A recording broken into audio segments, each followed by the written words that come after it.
Bonjour à tous. Il y a en France plus de 80 rues qui portent son nom et 2 statues, l'une à Nantes, l'autre à Grez-en-Brouwer, en Mayenne, le représentent. Et pourtant, bien peu se souviennent vraiment de qui était Georges Villebois-Mareuil. Officier de l'armée française, héros républicain pour certains, aventurier idéaliste pour d'autres, Villebois-Mareuil s'est illustré à la fin du 19e siècle lors d'un conflit lointain, mais très suivi à l'époque, la guerre des bourgs en Afrique du Sud. Il y combat aux côtés des paysans d'origine hollandaise contre l'Empire britannique, au nom peut-être d'une certaine idée de la liberté, mais aussi par goût de la guerre. Sa mort au combat en 1900 en fait un symbole, célébré dans toute la France avant de tomber peu à peu dans l'oubli. Aujourd'hui, nous partons sur les traces de ce personnage romanesque en compagnie de Christian Galvez, auteur d'une biographie récemment parue chez Via Romana. Ensemble, nous allons tenter de comprendre qui était vraiment Villebois-Mareuil et pourquoi son nom continue de résonner dans nos villes plus d'un siècle après sa disparition. Christian Galvez, bonjour. Bonjour aussi. Alors, merci d'avoir accepté notre invitation. Je vous présente rapidement. Donc, vous avez publié une demi-douzaine de récits et de nouvelles, voire même traitant de la sauvegarde de la planète. Voilà. Vous avez travaillé au sein d'une grande entreprise publique, mais en tant que directeur du développement durable. Vous avez également écrit sur l'Algérie française, où vous avez passé une partie de votre enfance. Alors, je voudrais que vous résumiez un petit peu votre parcours et nous dire ce qui vous a poussé à écrire sur Villebois-Mareuil, que je rappelle, donc il y a plus de 80 rues en France, c'est beaucoup pour un personnage. Personne, si on interroge les gens dans la rue, qui est Villebois-Mareuil, bon, c'est le nom de ma rue, mais j'en sais pas plus. Exactement. Je crois que vous avez touché du doigt la problématique à laquelle j'ai été confronté, c'est-à-dire que Villebois-Mareuil est un nom. Dans la plupart des rues, comme vous l'avez évoqué, s'enorgueillit. Mais s'enorgueillissait, je dirais, pas aujourd'hui, mais il y a maintenant 125 ans. Oui, elles ont été baptisées après sa mort. Oui, c'est ça, parce qu'il y a 125 ans, Georges Villebois-Mareuil décédé donc en Afrique du Sud. Et ce que j'ai voulu, effectivement, c'est rappeler que ce personnage a marqué les années 1890, 1900, par son engagement, qu'on l'a très bien évoqué dans l'introduction. Alors, je ne réponds pas à votre question directement, mais je voulais quand même préciser pourquoi aujourd'hui sort ce livre sur Georges de Villebois-Mareuil. C'est le 125e anniversaire de sa mort. Pourquoi je suis venu vers Villebois-Mareuil? Vous l'avez dit, j'ai écrit, et puis je suis dans une commune, un habitant qui rencontre, je dirais, Villebois-Mareuil quasi quotidiennement, puisque donc sa statue est à Grez-en-Brouwer, et je passe à Grez-en-Brouwer pratiquement tous les jours, et je le vois. Donc au début, je me suis dit, tiens, comme la plupart des gens, c'est un monument aux morts. Et puis, en regardant de près, ma curiosité m'a poussé à savoir qui était cet homme, puisque j'ai vu que ce n'était pas un monument aux morts. Donc, je me dis, tiens, ce serait intéressant qu'on se penche sur la question. Et donc, de fil en aiguille, comme on dit familièrement, je me suis intéressé au personnage. Et j'ai constaté effectivement que ce personnage était tombé dans l'oubli. Alors, j'ai dit, tiens, moi qui écris un petit peu, est-ce que je peux faire quelque chose pour lui? Donc, je dis, je vais apporter ma pierre à faire en sorte qu'il soit rétabli un peu. Aujourd'hui, donc, avec la sortie de ce livre chez Via Romana. Donc, on va faire connaissance avec Georges de Villebois-Mareuil. Oui, Georges de Villebois-Mareuil. Alors, donc, on va savoir, ce qui nous intéresse aussi, c'est qui était-il avant l'Afrique du Sud. Oui. Quelles sont ses origines familiales? Alors, c'est un Nantais. Donc, il est né à Nantes, d'une famille nobiliaire, puisque ici, c'est un comte. Donc, s'il y a des origines nantaises, il faut savoir aussi une chose, c'est qu'il y a des origines aussi grésillonnes. Grésillonnes, c'est les habitants, enfin les grésillons sont les habitants de Grez-en-Brouwer, puisque sa grand-mère paternelle avait une résidence à Grez-en-Brouwer. C'est pour ça que vous avez évoqué tout à l'heure, qu'il y avait 2 statues, une à Nantes, parce que c'est un Nantais, même si en fin de compte, il est Nantais, je dirais, sa famille était nantaise l'hiver, parce qu'ils avaient un château en Vendée, et comme le château n'était pas suffisamment chauffé, ils allaient donc l'hiver à Nantes, si je puis dire, avoir un appartement où ils étaient plus au chaud. Mais il a des origines donc nantaises, mais vendéennes, et en même temps des origines mayennaises, puisque à Grez-en-Brouwer, son frère, Christian, a été maire de Grez-en-Brouwer, a été député de la Mayenne. Voilà ses origines. Et au niveau des origines de sa famille, ce sont des militaires, ce sont des... Alors, il descend d'une lignée d'aïeux qui ont été militaires, des soldats qui ont porté l'épée. Et lui, il s'est dit, ce serait un crime de lèse-hérédité que de renoncer justement à porter les armes, puisque pour lui, c'est une certaine fierté de pouvoir porter les armes. Donc, il a été prédestiné, si vous voulez, à la vocation de soldat. Vous dites qu'il est vendéen. Est-ce que les guerres de Vendée, qui sont finalement... Il est né en quelle année? En 1847. 47. Oui. Donc les guerres de Vendée sont très proches encore. Oui, les guerres de... Est-ce que ça a retenti oui, dans son enfance? Ça a retenti parce qu'il y a eu quand même... les guerres de Vendée ont fortement marqué la région. C'est pour ça que j'insiste, j'ai dit c'est Nantais. C'est vrai que Nantes aussi a été concernée par les guerres de Vendée. Oui. Mais il était aussi vendéen. Et c'est vrai que donc, les années 1793-1796... cette région-là était fortement marquée par les guerres vendéennes. Là, donc là, on est 50 ans plus tard seulement. Et ça a marqué, parce qu'il y a eu des événements importants, des événements tragiques, et aussi des hommes illustres qui se sont aussi fait remarquer. Bon, le dernier à tenir tête, si vous voulez, au bleu, comme on disait à l'époque, c'est Charette, puisque lui, il a fait 1793 jusqu'à 1796. Donc, dans 3 ans, il a marqué quand même de son empreinte le territoire. Et vous pensez donc que ça a pu vraiment impressionner le jeu de Villebois Mareuil? Parce que ce cas, c'est que Charette a eu une mort extraordinaire, dans le sens où, 1 an avant, il était acclamé dans Nantes. 1 an après, il était fusillé à Nantes. Donc, c'était quand même un personnage avec une destinée assez particulière. C'était un homme seul qui se battait aussi, et ça a marqué profondément la région, puisqu'à l'heure d'aujourd'hui encore, si vous allez en Vendée, eh bien, vous allez être sur les traces de Charette. Donc Villebois Mareuil se lance donc dans la carrière militaire, il est à Saint-Cyr. Oui, il est à Saint-Cyr, c'est pas forcément le meilleur de sa promo. Non, c'est pas le meilleur de sa promo, il est bon, si vous voulez, dans les activités sportives. Bon. Il est bon nageur, il est bon gymnaste, il a aussi un don pour l'escrime.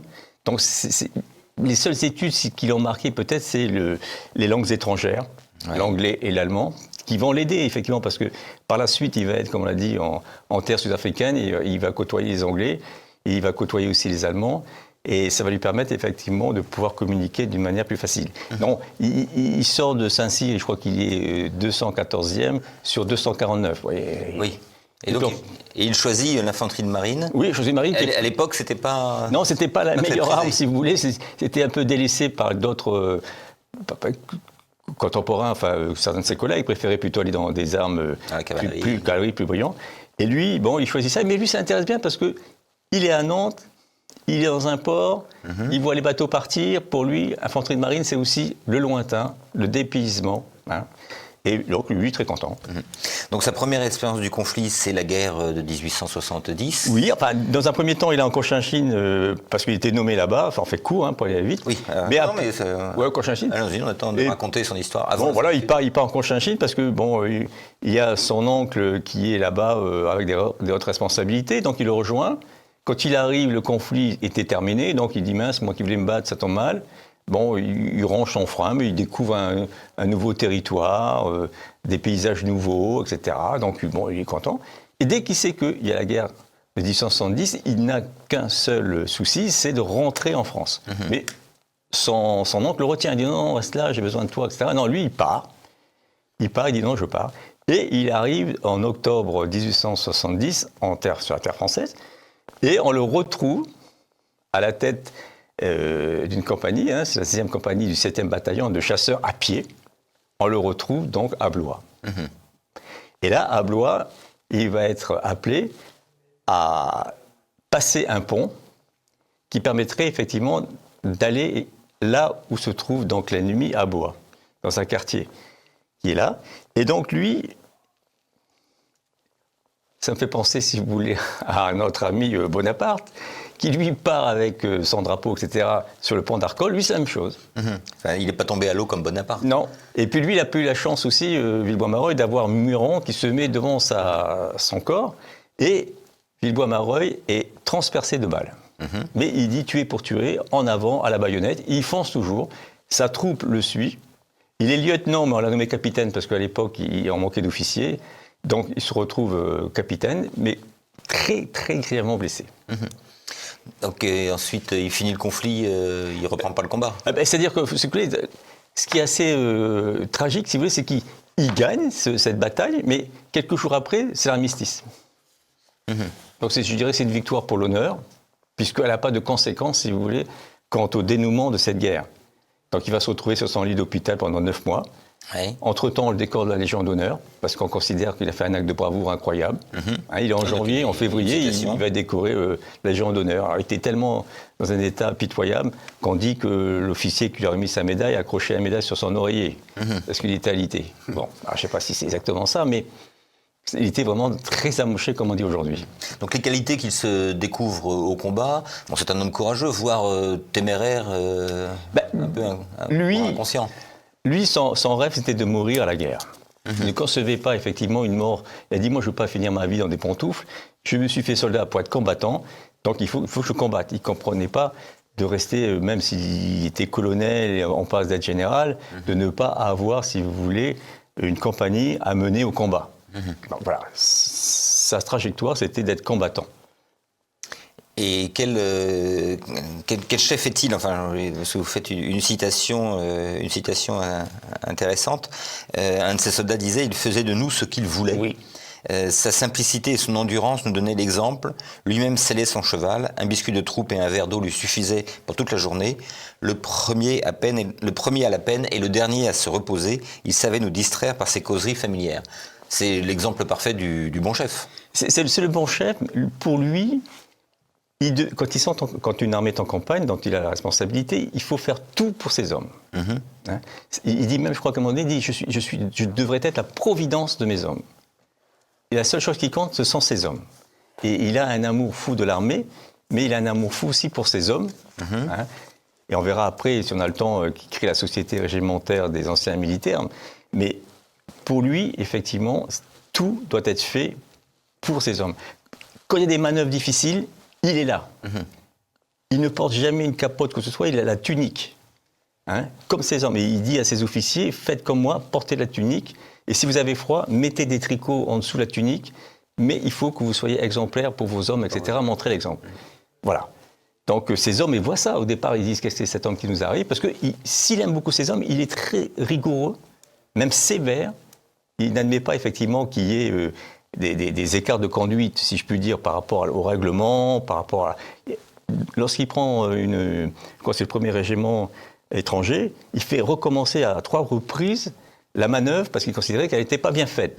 Donc, vous voyez, alors ça ne fait pas plaisir, vous arrivez, vous avez un commandant qui vous dit recommencer, mais après ces soldats se disent mais c'est pas n'importe qui. Hein.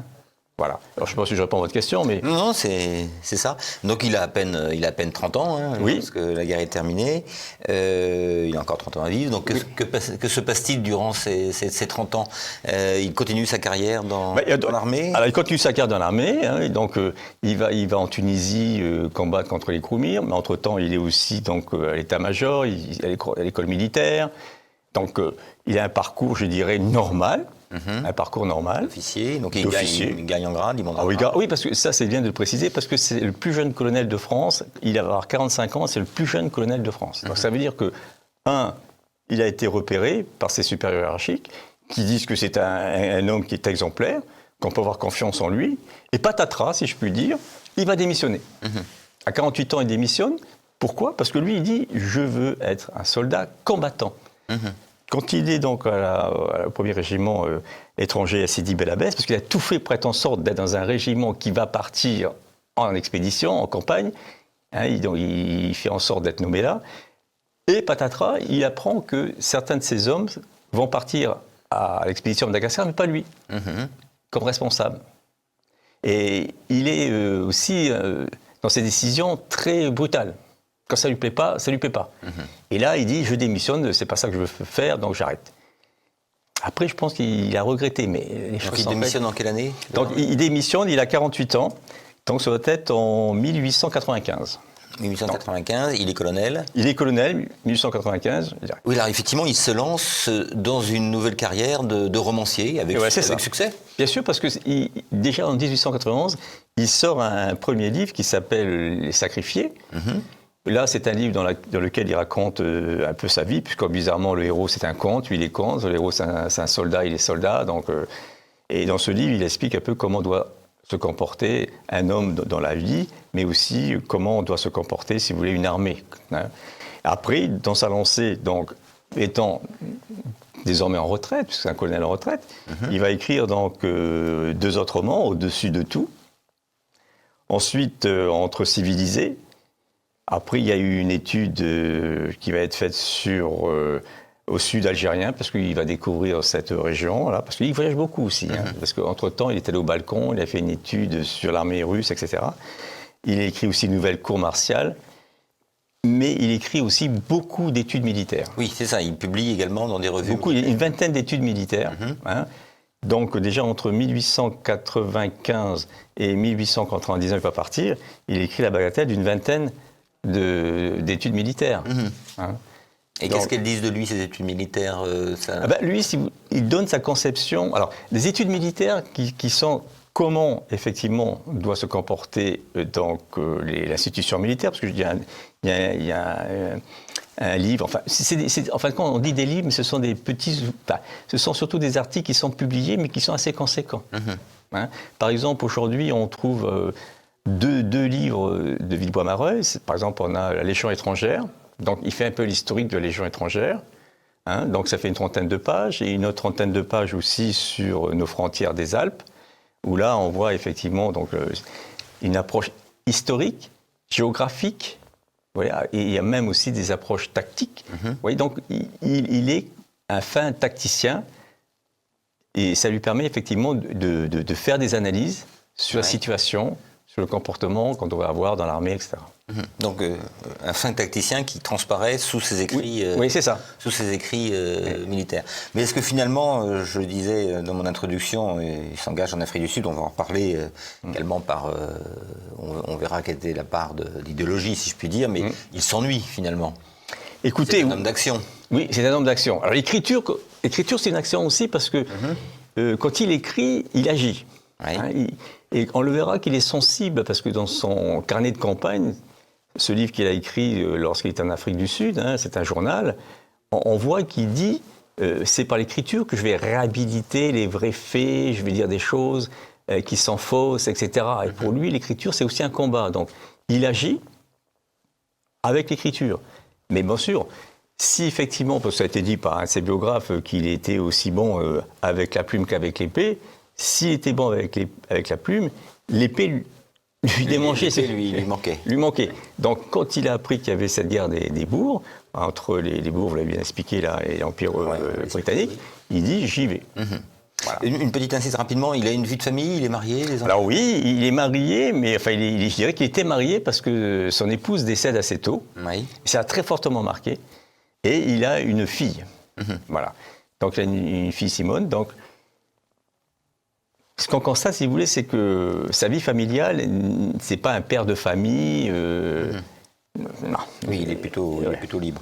Alors donc maintenant, pour situer nos téléspectateurs, qu'est-ce que c'est exactement cette guerre des bourgs? Alors on dit des bourgs, mais c'est écrit B-O-E-R-S. Oui, c'est ça. Bourgs. Et qui sont ces bourgs d'abord? Et comment cette guerre a éclaté donc à la fin du 19e? Alors les bourgs, ce sont des colons hollandais, allemands, mais il y avait aussi des Français. Puisque Villebois-Mareuil dira, ici coule aussi du sang français. C'est-à-dire qu'il y a eu des Français qui sont venus après l'évocation de Nantes. Ils ont rejoint cette région d'Afrique du Sud. Donc ce sont des bourgs, ce sont des colons. Ce sont surtout des gens qui sont des paysans, des fermiers. Ce sont des bourgeurs dans leur langue. Bourgeurs, bourgs, voilà. Donc c'est comme ça qu'on les appelle maintenant. Et je dirais, ils menaient une vie d'élevage, enfin d'éleveurs. Bon. En même temps, c'était quand même une compagnie hollandaise des Indes orientales, c'est-à-dire que c'était un passage au Cap qui permettait de ravitailler en eau, en nourriture les bateaux qui allaient en Inde. Je dirais qu'ils étaient relativement tranquilles, sauf que à un moment donné, ces gens-là empêchaient les Britanniques d'avoir une suprématie totale, en tout cas, sur l'Afrique du Sud. Donc, les Britanniques sont venus. Et puis, petit à petit, les Britanniques ont imposé leurs lois. Donc, ils sont montrés assez autoritaires, si bien que les gens qui étaient là dans le sud de l'Afrique du Sud se sont dit, c'est plus possible. Donc, ils sont remontés. Donc, ça a été ce qu'on appelle le Grand Trek, en 1835-1836. Ils sont remontés vers le nord. Ils ont passé les rivières Val et Orange, d'où le nom de l'État du Transvaal, État libre d'Orange. Donc, ils ont créé 2 États. Ils pensaient être tranquilles. ils pensaient être tranquilles, donc c'était en 1835-1836, sauf que les Britanniques se sont dit, on monte aussi. Donc ils ont été, si vous voulez, suivis de près par les Britanniques. Et donc ça s'est passé entre 1835 et 1836. Et dès déjà 1848, il y a eu un premier combat entre donc Seymour et donc les Britanniques en 1848. Et puis tout s'est compliqué lorsqu'on a découvert que dans ces États, il y avait des diamants à Quimperlé et il y avait aussi de l'or dans un trou perdu qui s'appelle Johannesburg. Oui. Et là, il y a donc des diamants. Ce qui fait qu'il y a eu une multitude d'aventuriers qui sont venus à la recherche, si vous voulez, de la fortune. Et ça a compliqué les choses parce que les Britanniques se sont aidés de ces gens-là pour effectivement faire en sorte que les États de Transvaal et l'État libre d'Orange cèdent comment dirais-je, pas des privilèges, mais essaient d'intégrer cette population-là dans la population bourg, en reconnaissant que ce ne sont pas des étrangers, mais que ce sont des bourgs. Donc il y a toute une histoire sur la durée de temps qu'il fallait passer en terre sud-africaine pour être considéré comme un bourg, etc. Alors l'État bourg disait 14 ans, les Britanniques disaient non, il faut réduire. Enfin, c'était un peu compliqué, mais tout était prétexte, effectivement, pour que les Britanniques poussent les bourgs à accepter donc la présence anglaise, sachant que pourtant, les Anglais avaient reconnu l'État libre d'Orange et l'État libre de Transvaal dans les années 1852. Les États libres, c'était des républiques? Oui, tout à fait. Donc, les Britanniques ont dit oui, non, vous êtes indépendants, etc. Mais déjà en 1877, il y a eu une annexion. Vous voyez, donc ils n'étaient pas totalement libres puisque la présence britannique était pesante. Donc, il y a eu 1848, 1817, il y a eu annexion, 1880, il y a eu une guerre qui n'a pas duré très longtemps, mais qui a permis effectivement au bourg de dire bon, ça, assez de votre présence, puisqu'on était annexé en 1877. Donc vous voyez, c'était assez, pas compliqué, mais il y avait une pression assez constante de la part des Britanniques sur ces deux États. Et les grandes puissances, enfin la France, comment réagit-elle à ce conflit? En France, il y a l'État qui veut être neutre par rapport à ça, parce que les États se sont répartis les colonies, oui, chacun avait des intérêts. La France était d'amitié avec l'Angleterre. Voilà, c'est ça. Donc chacun s'est réparti le territoire. Donc on va dire, on ne va pas embêter les Anglais, c'est leur domaine. Bon, nous on s'occupe de l'Algérie, la Tunisie, le Maroc, par exemple pour la France. Mais ce qui est important, c'est que les Français, les nations françaises, n'étaient pas d'accord avec ça. D'accord ? Elles considéraient que c'était une époque où les Français étaient anglophobes. On a passé à la perfide d'Albion, vous voyez, bon. Et donc, du coup, il y avait tout un élan populaire pour la cause des bourgs. Mais ce n'était pas du tout la théorie, la politique de l'État. De l'État. Donc les journaux français se faisaient l'écho. Oui, c'est ça. Donc les journaux ont bien effectivement relayé tout ça et s'en fait l'écho. Donc il y avait la position officielle. Il y a la position officielle. Et entre-temps, il y a eu la période Fachoda, on parle de Fachoda, mais c'est vrai qu'on... Oui, une humiliation. Une humiliation, parce que le capitaine Marchand prend Fachoda et est obligé, 3 ou 4 jours après, ou 3 semaines après, je ne sais plus, de dire, monsieur les Anglais, servez-vous, puisque au niveau, en haut lieu, vous avez mis d'accord, donc voilà, donc ils repartent. Et là, ça n'a pas été accepté comme il fallait par la population française. Et donc revenons à Villebois-Mareuil. Donc, comme tout le monde, il lit les journaux, il est informé de ce qui se passe en Afrique du Sud. Il est sûrement un petit peu anglophone également. Est-ce qu'on a des courriers? Est-ce qu'il explique sa décision? Qu'est-ce qui le pousse à partir? Alors, ce qui le pousse à partir, j'ai déjà évoqué, c'est je ne veux pas mourir dans des pantoufles. Je suis un combattant.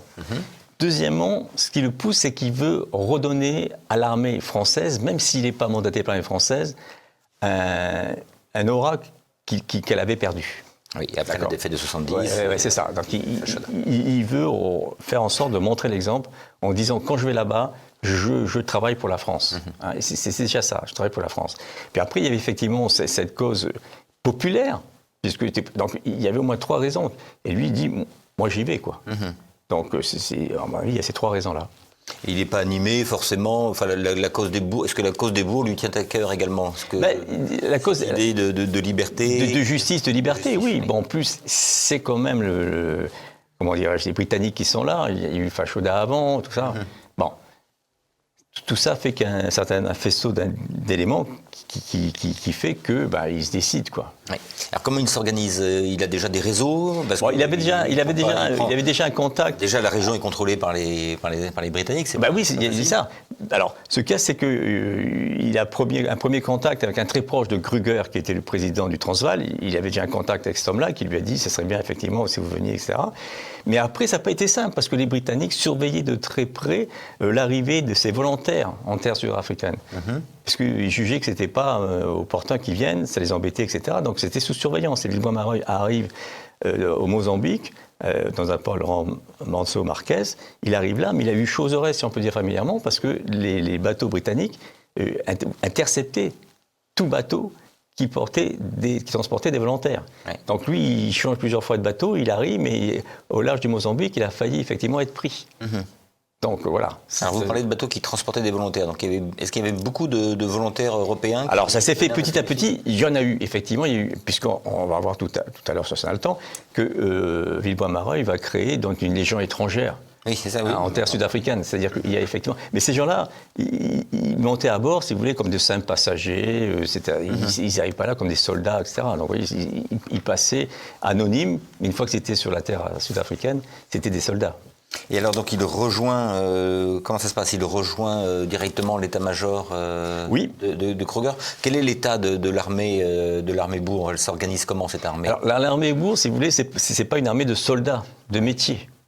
Ce sont des paysans qui prennent des armes. Alors je fais une comparaison avec les Vendéens qui en 1793 prennent des armes, mais ce sont que des paysans. Ce sont des bons tireurs, ce sont des chasseurs, etc. Donc ils savent tirer, mais ce ne sont pas des soldats. Ils n'ont pas d'uniforme, ils ont le cheval qu'ils ont habituellement, les tenues qu'ils ont habituellement.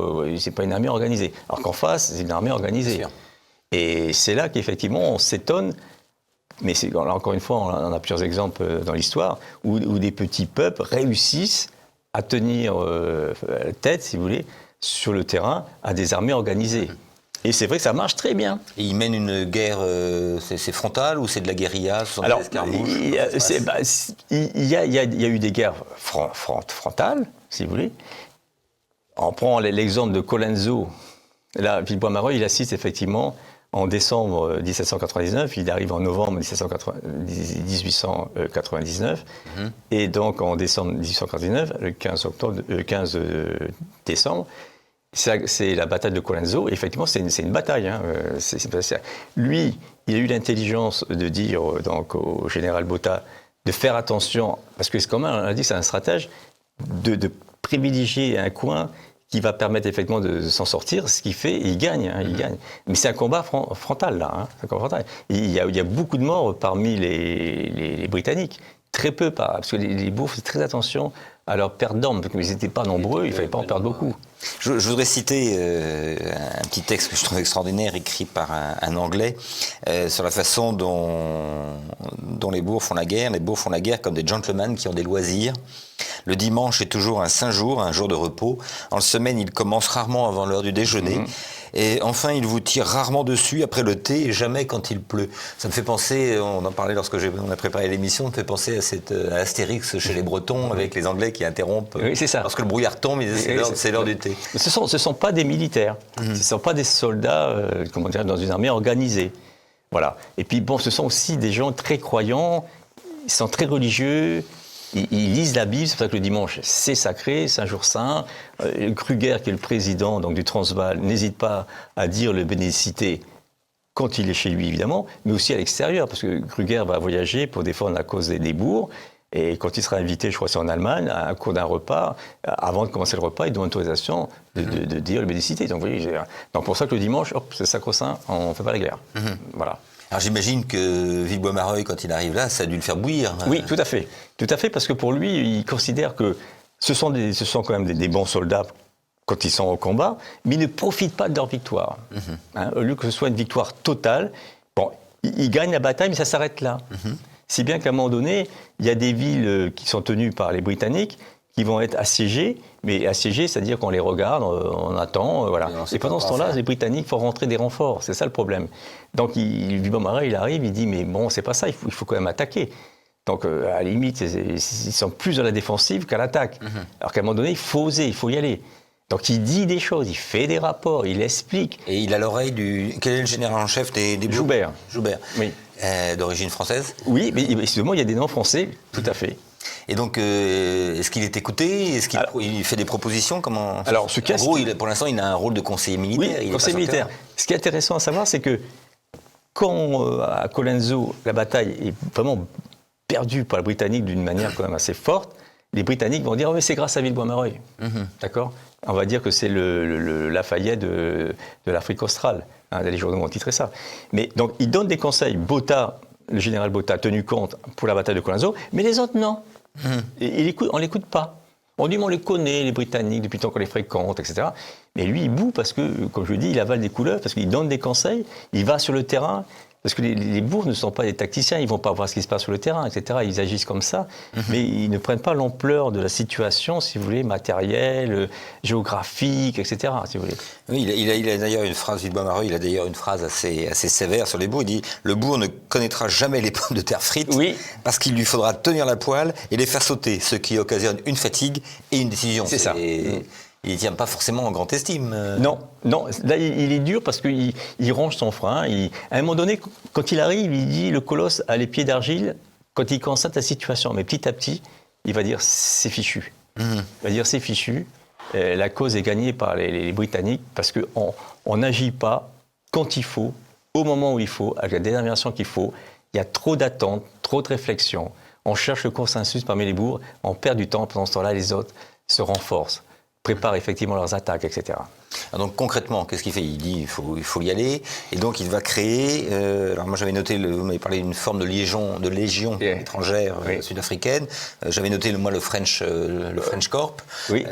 Donc c'était le French Corps. Ce qu'il y a, c'est qu'il s'entoure effectivement de Français, mais il n'a pas encore, si vous voulez, ça sera qu'en mars 1900 qu'on va le nommer général des bourgs. C'est-à-dire qu'on va dire vas-y. Donc, il est arrivé en novembre 1899. Il faut attendre mars 1900 pour qu'on lui dise bon, allez-y. Et donc, quand on dit allez-y, il va être général. Il dit me voilà général africain. Donc, il va pouvoir effectivement constituer une armée composite, si je peux dire, ou composée, si vous voulez, de différents pays européens, mais aussi, il y a, je crois que les États-Unis, il y a les Canadiens, etc., qui viennent. Donc il y a cette armée, mais le problème, c'est que cette armée, elle n'est pas regroupée. Elle est sur tout le territoire, donc il faudrait que cette armée puisse se réunir, s'assembler. Et donc c'est cela qu'effectivement, c'est cette légion étrangère qui crée. Mais Villebois Mareuil, il est général en mars. Donc, juste un peu avant son 53e anniversaire, il est général, il meurt le 5 avril. Donc, quelle a été l'action qu'il a pu faire avec cette armée? Elle est quasiment nulle. Alors, cette armée était composée, donc il y avait beaucoup de volontaires français, le French Corps? Oui, puisque ses bras droits, c'était des Français. Il avait aussi donc un commandant qui était avec lui, qui était russe. Mais ce qu'il y a, c'est qu'autour de lui, il n'avait pas une armée, si vous voulez, forte. Et puis, Villebois Mareuil, qui est un stratège, qui aime prendre des décisions après une réflexion, après avoir vu le terrain, après avoir analysé tous les éléments, etc., avant d'attaquer, il a confondu vitesse et précipitation, comme je dis familièrement, parce qu'il a voulu attaquer pour montrer aux généraux, Bourg, qu'il fallait y aller. Et c'est là qu'il est allé trop vite en besogne, il n'avait pas suffisamment travaillé avec son armée, il n'avait pas suffisamment formé ses hommes.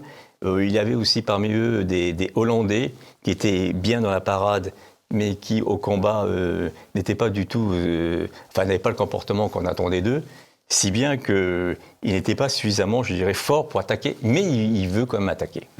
Alors justement, vous allez nous raconter les circonstances de sa mort. Il se prépare à une bataille, il se prépare à attaquer, ou il est attaqué? Alors ce qu'il y a, c'est que c'est lui qui va attaquer, puisque lui, il a dit il faut passer à l'offensive. Donc je vais attaquer. Bon, ça fait déjà un petit moment qu'il voulait attaquer, mais comme il n'avait pas les mains libres, il ne pouvait pas faire. Là, il peut, parce qu'en général, il va attaquer. Donc il va attaquer. une région, hein, Beauchoff, là, il va mourir. Alors, parce qu'en fin de compte, on ne sait pas trop pourquoi il va attaquer. Alors, on se dit, est-ce qu'il va attaquer parce qu'il veut supprimer, enfin, faire sauter la ligne ferroviaire, parce que les Anglais sont toujours près des lignes ferroviaires pour le ravitaillement, etc. Qui va au Cap à Kimberley, donc une ville du État libre d'Orange. Est-ce qu'il veut effectivement peut-être regarder de très près ce qui se passe, puisqu'on le connaît comme étant quelqu'un qui va sur le terrain, qui veut examiner, etc. Ou est-ce qu'il veut vraiment attaquer la ville de Beauchoff? Donc on ne sait pas trop. Mais en fin de compte, il va partir pour Beauchoff. Oui. D'accord. Donc il est prévu une attaque, je dirais, de nuit, hein, ou au petit matin, par surprise.